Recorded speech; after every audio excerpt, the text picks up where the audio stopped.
Bienvenue à Radio Fitness avec vos animateurs Éric Laquer et Charles Vincent. Aujourd'hui à Radio Fitness, on discute du fameux sujet des poids légers avec beaucoup de répétitions versus les poids lourds avec peu de répétitions. Le duel poids léger versus poids lourd. Qui gagne? On regarde les résultats de plusieurs études et puis on vous donne des suggestions comment l'incorporer dans vos entraînements personnels pour maximiser votre prise de masse musculaire et vos résultats. Bonne écoute! Bon épisode!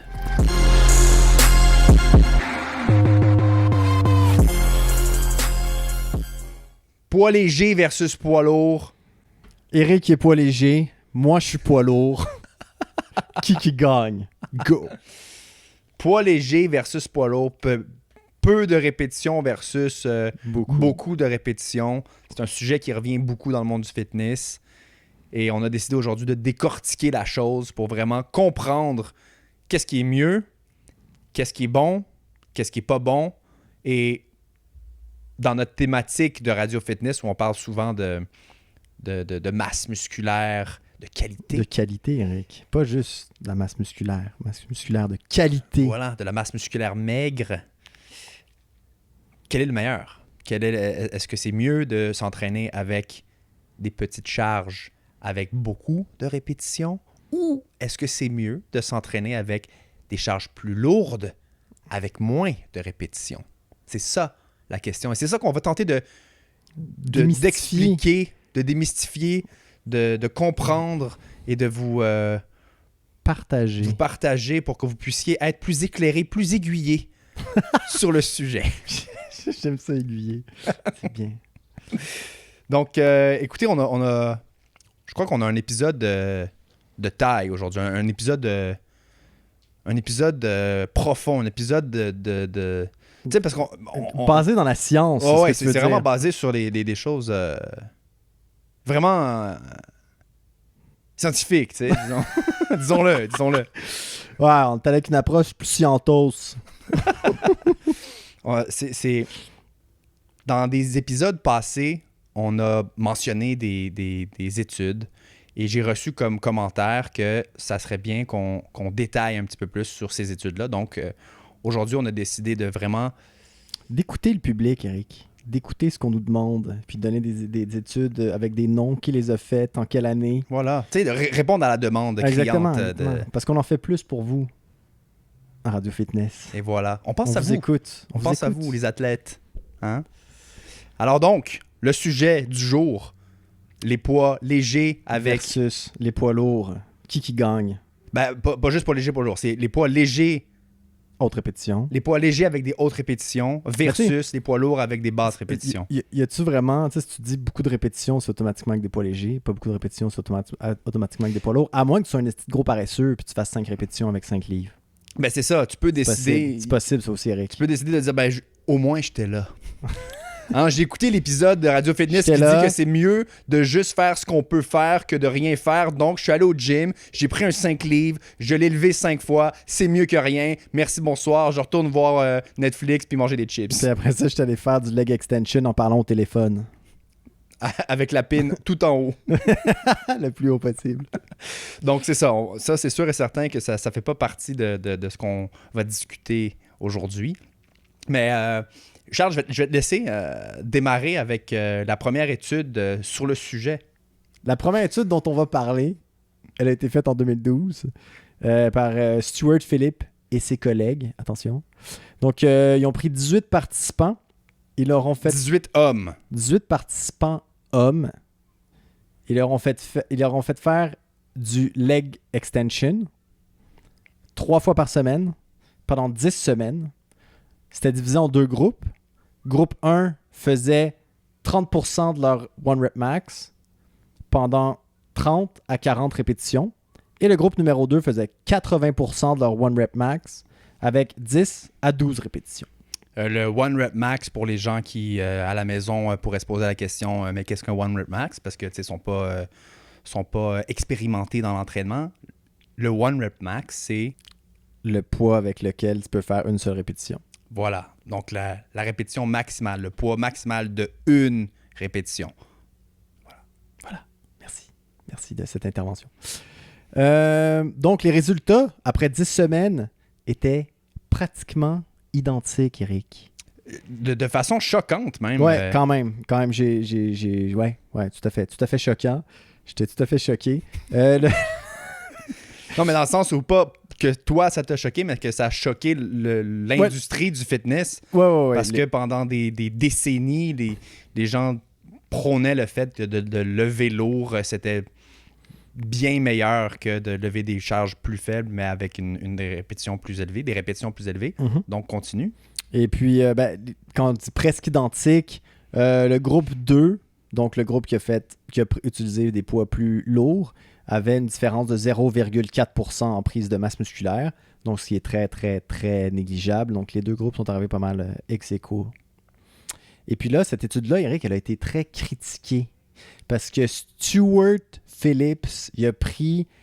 les 18 participants étaient des hommes qui n'avaient pas ou pratiquement pas d'expérience en musculation. Donc, il y avait C'est de la triche. les beginner gains, qu'on appelle. Voilà, Donc, les gains de débutants. Ouais, les gains de débutants. Voilà, Oui. il y avait les gains de débutants. Donc, ça a été critiqué. Donc, M. Phillips a décidé de refaire la même étude en 2016. Ben, à cause de ce phénomène, justement, il a décidé de tenter l'expérience une deuxième fois en 2016, mais cette fois-ci, pourquoi le faire avec 18 hommes quand on peut le faire avec 49? Ah oui. Donc, il a augmenté sa population type, 49 hommes, avec une moyenne d'entraînement de 4 années. Donc, c'est D'expérience. des personnes d'expérience expérimentées dans le domaine de l'entraînement. Et cette fois-ci, c'était pas juste un exercice, c'était un entraînement de corps complet. Fait que c'est vraiment... il a poussé la machine au maximum pour voir qu'est-ce qu'on pouvait avoir comme résultat. Ouais, il s'est dit, ils ont critiqué ma première étude, fuck you. La deuxième, ils vont pas la critiquer. C'est ça, là, je vais donner le tout pour le tout. Et comme on a discuté avec Valérie, c'est pas toujours facile de faire des études, de trouver des participants, etc., etc. Fait que là, c'est chapeau, M. Phillips, pour avoir fait cette étude.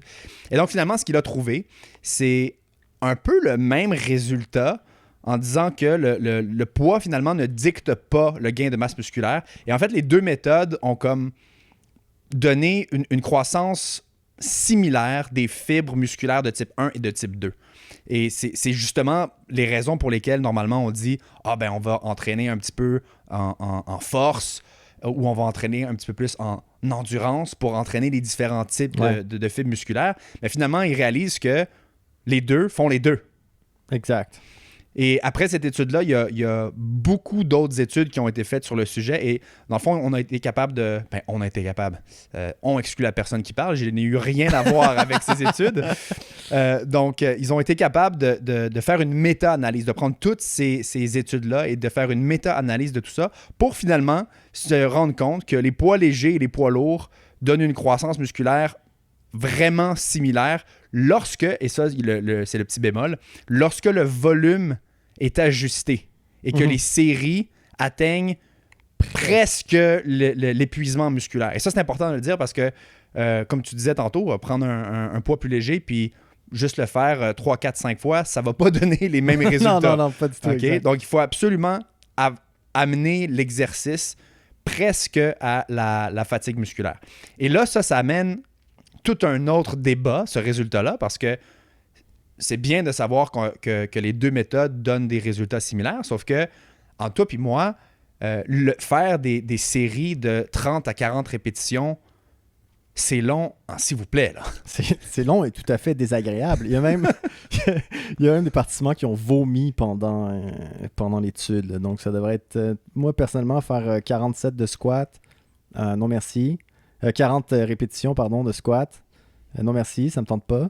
C'est beaucoup, puis ça doit être très, très, très désagréable. Et faut pas oublier, attends, là, faut pas généraliser sur un point, donc je veux absolument être certain qu'un point est clair. Malgré les résultats qui ont donné des résultats similaires, faut pas délaisser le fait que l'utilisation de poids plus lourds va quand même va quand même augmenter la force musculaire De façon plus façon efficace. 1000 fois plus efficace que d'entraîner avec des poids légers, Exact. avec des répétitions très, très, très élevées. Donc ça, c'est le bémol petit numéro bémol, 1. oui. Et numéro 2, comme tu as dit, c'est que c'est tout à fait désagréable et inconfortable d'atteindre la fatigue musculaire avec des poids légers de façon régulière. Mhm. Et surtout, si tu vas faire ça sur tous tes exercices de corps complet, ben, ça va durer 2h30, 3 heures. Ouais, ça va être très, très, très inconfortable.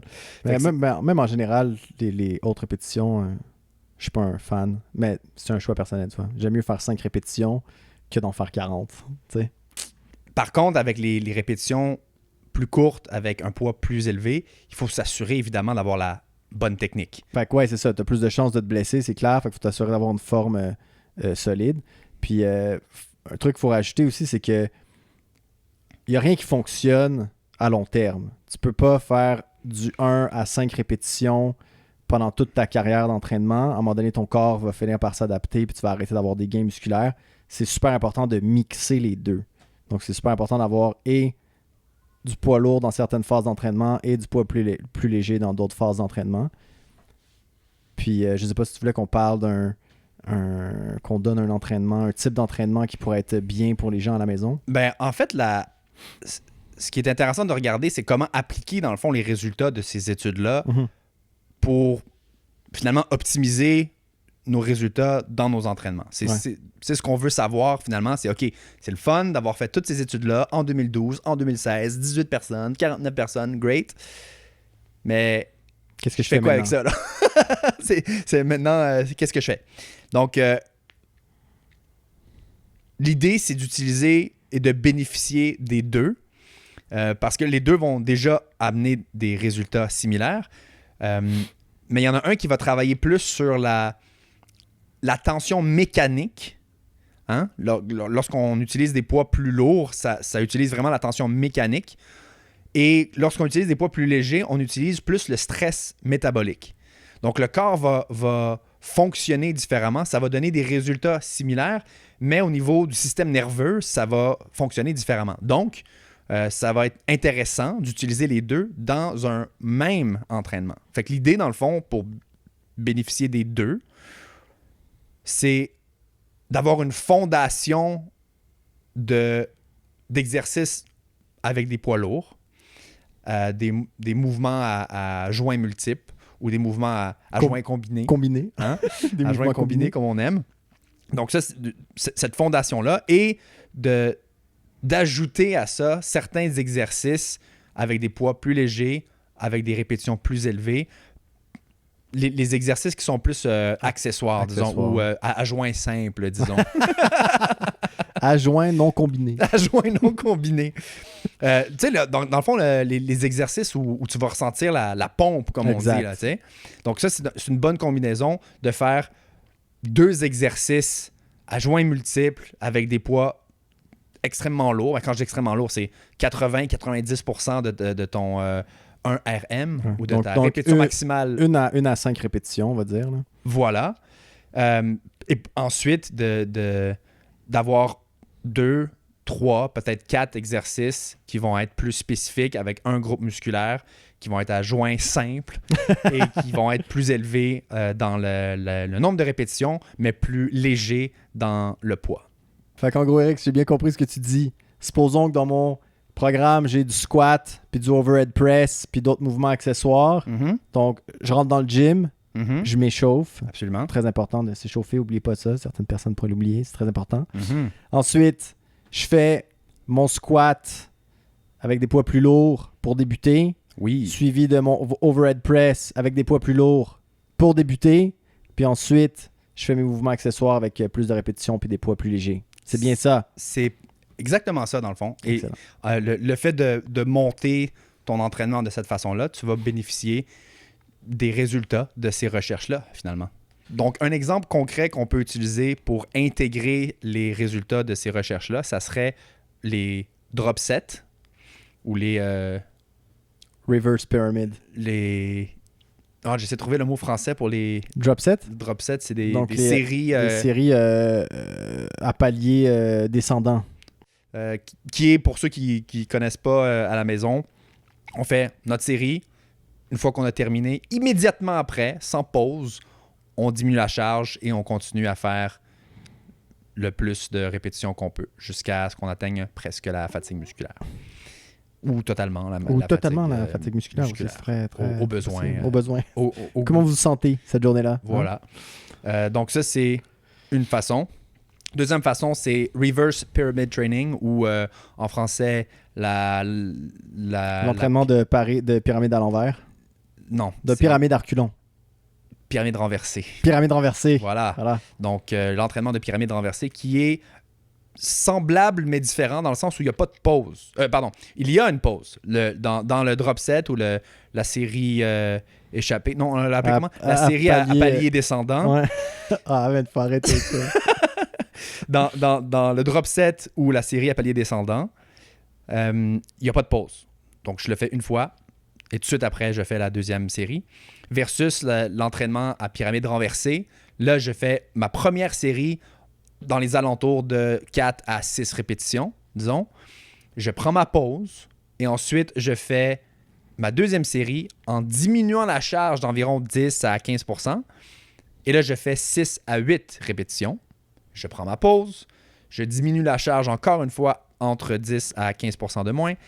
Et là, je fais entre 10 à 12 répétitions. Ça, c'est un entraînement de pyramide renversée. Ça serait donc une deuxième méthode de combiner les résultats de ces recherches.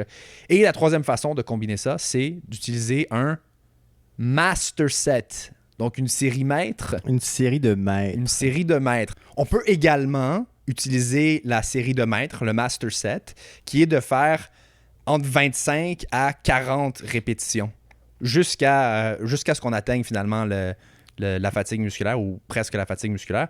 Mais c'est une superbe longue série, tout simplement. OK. Donc, ça, c'est assez plaisant. Ça doit être très, très agréable, un master set. On fait ça, disons, on fait ça en fin d'entraînement. Pour finir, on finit avec une série de maîtres. Une série de maîtres pour terminer son workout. On fait ça avec les parties du corps qui sont un peu... qui traînent de la patte. Ben, tu peux faire ça avec des push-ups, par exemple. Dans ta journée où tu dois faire des pectoraux, pour pas dire du chest. Monday, c'est International Chest Day. Donc, les lundis, c'est la journée internationale des pectoraux. Des pectoraux. Oui, tout à fait, oui. Donc, tu peux finir justement ton entraînement avec des push-ups pendant 40-50 répétitions. Puis là, naturellement, c'est ton dernier exercice, donc tu es déjà fatigué. Ouais, c'est intense. C'est intense. Sinon, tu te rappelles qu'on jouait au jeu, tu sais que tu fais un curl avec la barre olympique, puis là, je te donne la barre, toi, tu fais un curl avec la barre olympique. Après ça, moi, j'en fais 2, je te la passe, t'en fais 2. Ça, c'est très plaisant. Ça, c'est très plaisant. Mais je l'avais fait à un moment donné avec un de mes amis, puis il s'est déchiré. Il s'est déchiré le bicep. T'es pas sérieux? Ouais, il a manqué de travail pendant un bon bout de temps. Il pouvait plus déplier son bras? Ouais, ben, ça a pris quelques jours, mais oui, le lendemain, il pouvait plus utiliser ses bras du tout. Il fallait qu'il aille à la clinique, etc. C'est l'aspect compétition. Ouais, c'est l'aspect compétition. Ouais. C'était un gros joueur de soccer. Il a joué en sport-études au soccer. C'est quelqu'un qui était vraiment très, très, très compétitif. Puis il était pas très en forme. Puis moi, j'ai eu la brillante idée de jouer à ce jeu-là avec lui. Ça s'est mal terminé, malheureusement. Donc, écoutez votre corps. Ne faites pas la même erreur. Non, c'est vrai. Quand on dit d'atteindre la fatigue musculaire, c'est pas jusqu'à ce que tu te blesses, jusqu'à ce que tu peux plus utiliser tes bras le lendemain. C'est pas ça l'idée. Non, c'est pas ça l'idée. Fait que je pense que ça répond bien à la question. Je pense que ça cerne le sujet. Ça cerne très très bien le sujet, je crois, avec des belles études bien prouvées scientifiquement, puis même prouvées par notre expérience personnelle. Est-ce que tu remarques une différence quand tu es dans une période d'entraînement où est-ce que tu utilises des poids un peu plus légers versus une période d'entraînement où est-ce que tu utilises des poids un peu plus lourds? Tu vois-tu une différence dans ton corps puis ta prise de masse? Je te dirais que je me sens plus... comment pourrais-je dire? Je me sens plus homme. Quand je lève des poids lourds. Ouais. C'est drôle à dire, mais tu sais, je sors de là, puis je suis comme, ouais, j'ai battu tel record, puis là, je suis rendu à lever tant sur la barre, puis tu sais, c'est motivant de voir ces chiffres-là monter, puis de te donner à fond. Parce que là, c'est ça, t'essaies pas d'y aller à la durée, puis d'en faire 10, 12, 15, 14. Non, c'est je vais voir si je suis capable de lever ça. De battre ton propre record. C'est là, ça, tu sais. c'est un challenge. Ouais, exact. Fait que ça, c'est motivant, puis c'est ce feeling-là que j'ai. Mais au niveau de mon résultat, j'ai tendance à combiner beaucoup les deux. Fait que je te dirais, j'ai pas énormément de périodes où je vais faire que des hautes séries avec des poids plus légers. Mhm. J'ai toujours tendance à varier d'entraînement qui va inclure un petit peu de tout, finalement. Ouais. Toi? Ben, vu que j'ai passé plusieurs années à faire de l'haltérophilie, puis de l'haltérophilie, on va se le dire, là, c'est très très rare que tu fais en haut de 6 répétitions. Si tu as des périodes d'entraînement, mais c'est considéré comme des périodes d'entraînement de repos quand tu lèves plus léger. T'sais. Puis j'ai remarqué que ça donnait plus de maturité aux muscles, j'ai l'impression. Mes muscles étaient plus découpés. Bien sûr que c'est une question de taux de gras aussi, mais j'ai l'impression que mes muscles avaient gagné de la maturité, qui étaient plus beaux, plus découpés, plus tight. Fait que, ouais. Quand tu levais plus lourd. Quand je suis dans des phases d'entraînement qui levaient plus lourd, parce que j'ai levé lourd pendant une... Tes phases d'entraînement où est-ce que tu lèves pas lourd sont très courtes en haltéro. T'es beaucoup plus dans les phases d'entraînement c'est tout le temps pas souvent du 6 répétitions et moins. Parce que ton but, justement, c'est de gagner de la force. T'sais. Fait que ça, puis comme toi, là, c'est clair que quand tu réussis des PR au gym, puis quand tu es dans des périodes où est-ce que tu sais que tu vas lever lourd, puis puis tu vas battre tes propres records, c'est clairement excitant. Là. Puis t'as comme, je sais pas, on dirait que tu as l'impression d'avoir accompli quelque chose de bien là, quand tu sors de ton entraînement. Tu es comme, yes. Non, mais c'est tout à fait ça. C'est tout à fait ça. Clairement, mais c'est nice. Mais je pense que, comme tu dis, on a bien cerné la question. Alors, ce qu'on va faire, c'est mettre le lien des études dont on a parlé dans les notes, dans la description, je sais pas trop comment ça s'appelle, de l'épisode. Peu importe, qu'est-ce qu'on écrit à chaque semaine pour décrire qu'est-ce qu'il y a dans l'épisode. Voilà, ça va être là. Et comme ça, vous allez pouvoir cliquer dessus et lire par vous-même ces merveilleuses recherches. Et puis, on va faire ça à partir de maintenant. À chaque fois qu'on va parler d'une étude, on va en parler en long et en large. On va l'expliquer. On va détailler les résultats et laisser le lien pour que vous puissiez la regarder dans vos temps libres. Hein? Bon, merci, Eric. Mais merci à toi, Charles. C'est un plaisir. Absolument. Et puis, utilisez ces résultats-là à votre avantage. Incorporez ces résultats-là, ces petites méthodes dans vos entraînements pour maximiser vos résultats. Et soyez fit! Soyez fit! Si vous avez des questions, laissez-le aux questions au singulier à commercial radio-fitness.com. Merci. Salut. À plus. Merci, au revoir. À la prochaine. On se reparle bientôt, les amis.